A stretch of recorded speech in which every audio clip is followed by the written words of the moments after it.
Okay, you got Mr. and Mrs. Smith, the debt-free couple. and today we want to talk to you about situations in which it is okay to close your credit cards.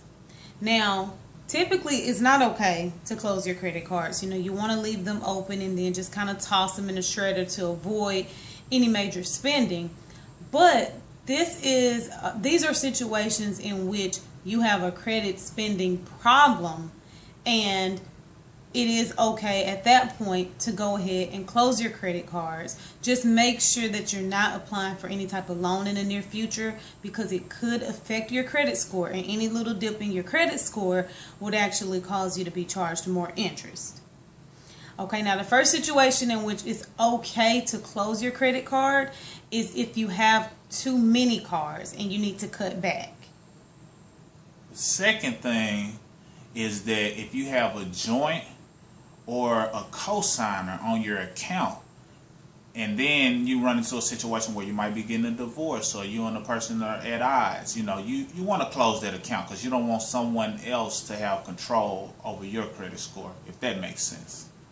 Okay, and then the next situation in which it's okay to close it is if you have, like I said, a spending problem in which, you're always spending on your credit card. Even after you tossed it into the shredder, you've memorized your credit card number and you're still making purchases. It's time to let it go.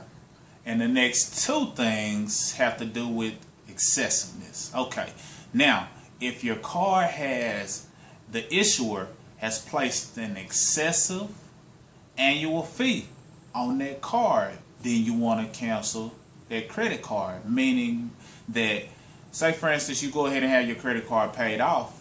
If you have an excessive annual fee, you may still be being charged on an annual basis unconsciously. So if that's something that's attached to your card, go ahead and pay it off. Another thing is if you have an excessive interest rate. The interest rates are making billions of dollars just off of our, lack of paying attention, just negligence.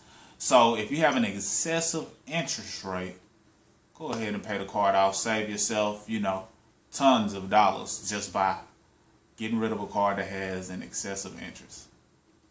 Okay, and we hope that you found this video very helpful. Again, if you have any type of spending problem with credit cards, go ahead and toss it. It's time to let it go. Alright, stay tuned. Click the link that we have, and we'll be in touch. Alright, Mr. and Mrs. Smith, signing out.